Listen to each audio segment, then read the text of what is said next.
Hey all, okay, we are so close. You only have one more week of content.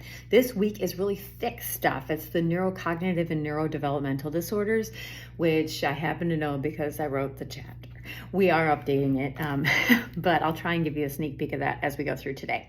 I think that the most important thing is that you email me to pick out your movie. I think we've had 5 folks pick out their movie so far, so there are several that you can't choose, but just let me know. First come, first served, okay? So pick out your movie. That's the final piece of this class. So you've had 3 assignments so far, and each one of these pieces built up so that you practice these skills all the way up to this end. So we are going to write with strengths. We're going to think about creativity, and then we're going to do the I Can Start, and we're going to do a whole treatment plan, okay?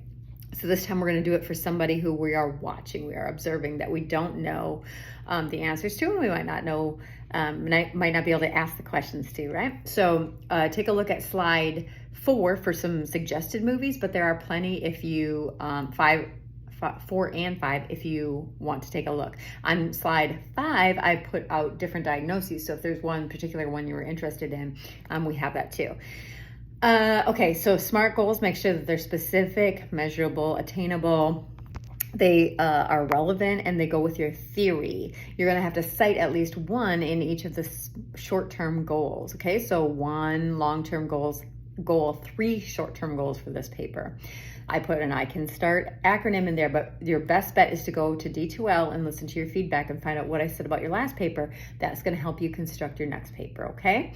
So things to note when we are talking about neurocognitive developmental disorders, we need to think about, is this client actually able to provide consent? If they're not able to provide consent, we need to have someone who is able to provide consent for them, that is medically cleared for that everything is legal and binding.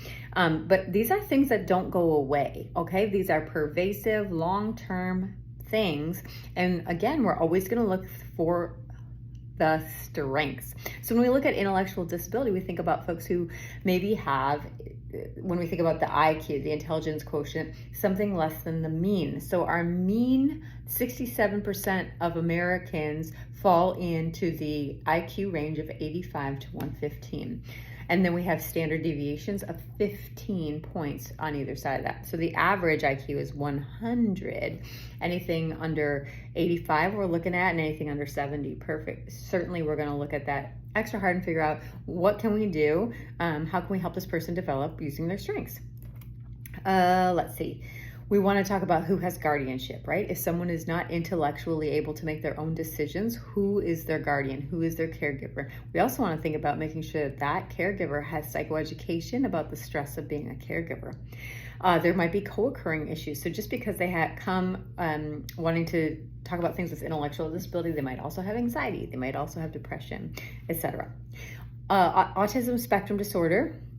You will definitely have folks who have been diagnosed on the autism spectrum disorder. That has changed names for many times. So we had folks who will come and say, I have Asperger's. If that's their definition, that's their definition, but we have shifted away from certain terms with autism spectrum disorder. Originally, we had thought that the ABA, the Applied Behavioral Analysis, was the golden standard, and now we're looking at that as, well, that's controversial. Some folks say it's really, really helpful. Some folks say it's unethical. So we always want to stay on top of our research so that we make sure that what we're choosing for our client is in their best interest. We do have the Early Start Denver model. We have intensive early behavioral intervention. We happen to know that the earlier we can intervene, the more things we can put in place, the more structured we can make it, the more supports we can give where they're needed, the better the outcome. So we want to surround these folks with care. We have ADHD, attention deficit hyperactivity disorder. They have to meet these criteria prior to age 7. And we'll see a fair amount of folks with this.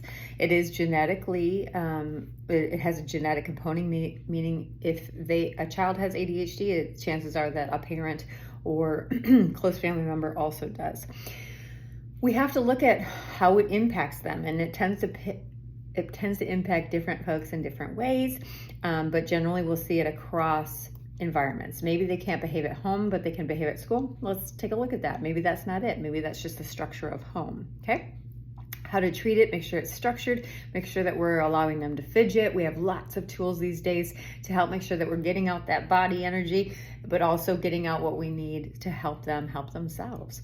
We have communication disorders like language disorders. We certainly have like stuttering, stammering. I grew up with a stammer, and generally folks can outgrow that, but the more folks recognize that it's happening, the more that it kind of intensifies, because then we have anxiety going, and that's a component of our anxiety also. But we can always hook folks up with occupational therapy, speech therapy, etc., along with our own mental health therapy. We have tic disorders, which tend to be like you'll see an eye twitch, or maybe they're doing something, they'll do that a lot. You'll just see a repetitive behavior. You might not even notice it, but as they get, again, nervous about it or aware of it, or aware that you're aware of it, it tends to increase because it creates anxiety for them, okay? So we can diagnose that in childhood, and then we can help them out with that a lot. Neurocognitive diseases and disorders, we need to really think about those, because a lot of times folks will kind of have this adultism where they say, oh, that's just grandma, she's just forgetting stuff. That comes with old age. We don't recognize that. With older age, we can have memory issues, but that can be a result of interacting prescription drugs. It could be a result of many other things. We always want to look into it and see where we can help them identify what their needs are, help them make modifications to their daily living, and see where we can help them improve. Don't assume that someone's age is indicative of just creating this slew of things that comes with it. Always dig deeper. It could be delirium, which we can help. It can be Alzheimer's, which is progressive. It can be lots of different things. So we're going to throw out that MMSE, the mini mental status exam that we do in crisis class. You're going to do that to make sure that they're even able to attend talk therapy. We have mild and major neurocognitive disorder, and you'll see that Alzheimer's patients, the brain is actually like deteriorated quite a bit. So you can see it in scans.